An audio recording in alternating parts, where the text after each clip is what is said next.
Hello everybody, today is not a vlog. Today we are going to be recording a nice video on how to train, that's right, the chest. Now, the chest can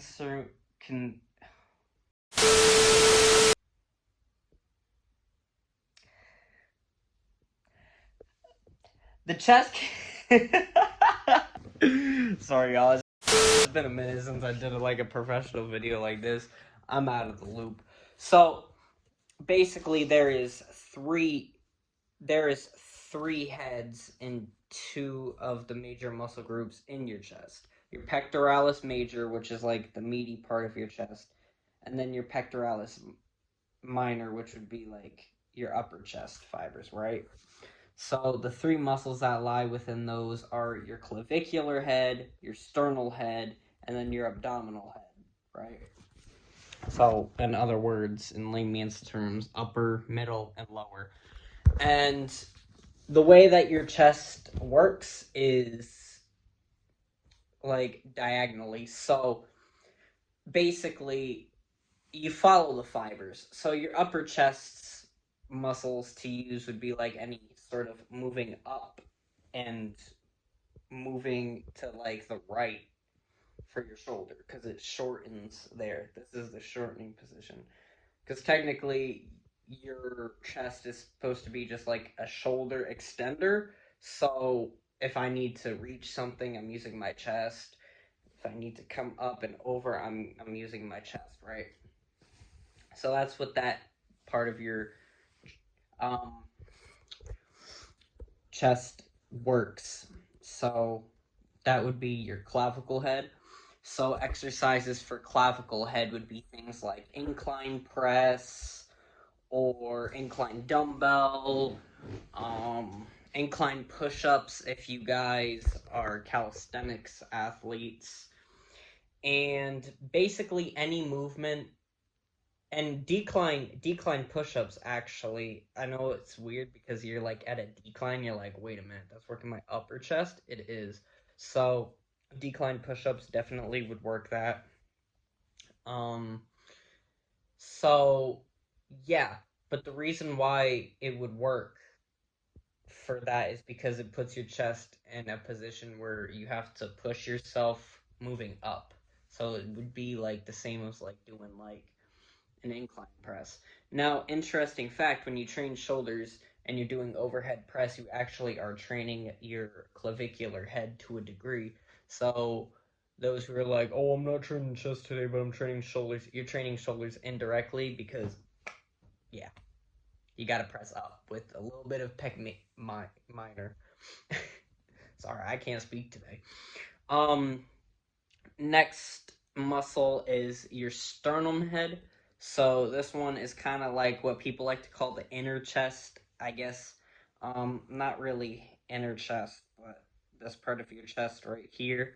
The best exercises for that is just flat dumbbell press, um, bench press, obviously, without an arch. Um, Larson press, which is basically just bench press but with your legs up, so you're not using any leg drive, so it's mostly just shoulders, triceps, and chest. Which does have carryover to the bench press. So for anybody who's like, oh well, I want to lose bench press strength, you're not gonna lose bench press strength with a Larson press.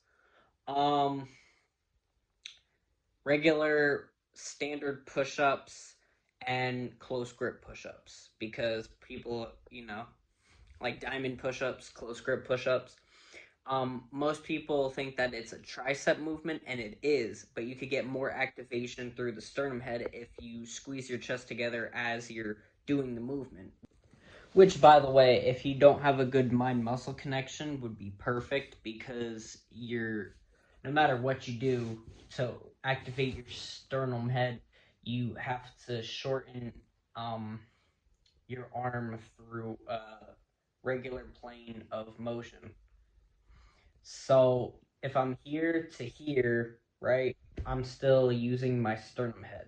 So even when I bring it close for like a close grip push up and you squeeze, you could feel that sternum head activating.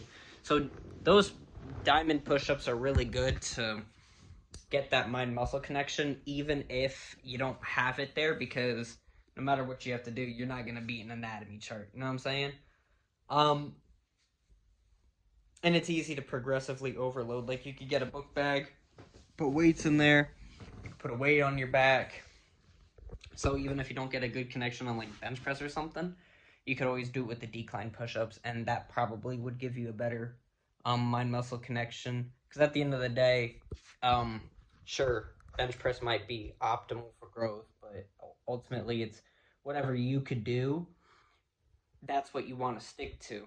Because hey, if you don't get a good chest pump from bench pressing, maybe you shouldn't be bench pressing because maybe you just don't connect with it well. Maybe you connect with decline push-ups or close grip push-ups. So that goes for the middle portion of your chest. Just make sure you're doing some sort of normal movement. So Larson press, bench press without an arch, or close grip close grip push-ups.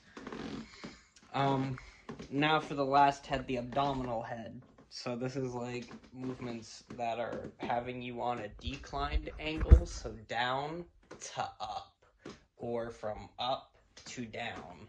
So for instance, cable flies, you set the cable up high, and you come up and you bring it down. That'll work your abdominal head, so your lower chest, in other words. And you could do things like arched bench press. That'll work your lower chest too, because you're putting it more emphasis on this part of your chest than any other part. You could also do decline bench press. So set the bench press to like a 30-degree incline, and you can press from there, and that would also help like your grow your lower chest because of the declined angle of the bench. And yeah, that's about all the exercises that you could do. You could also do dips. Dips are effective for your triceps and your chest too. But to make sure you're working your lower chest, you want to lean forward when you're dipping, so you can get that lower chest activation. And kind of like the same goes for like lower chest with the sternal head, but with the abdominal head, you want to make sure that like your hands are close, because if you could have a close hand print, you'll probably get a better mind muscle connection with your lower chest than if you were having your arm like, let's say, out here, because now you're using like your your medial delt and not your chest anymore.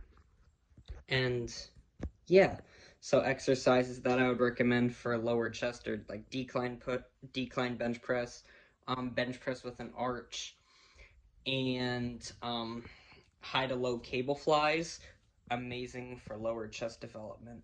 Now remember, recovery is very important, so all this information is great, but if you're not eating enough calories and your recovery sucks, you're not going to be able to make gains. So keep that in mind when you're training. Make sure you're in a caloric surplus, you're eating 100 to 500 calories above your maintenance, and then you're also training very hard and recovering from the volume that you are doing from your workout, and make sure that you're moving enough weight to stimulate growth and giving your muscles an actual reason to grow, otherwise they will not grow. Anyway, that is it. I hope you guys enjoyed the video, insightful, and I'm out. Peace.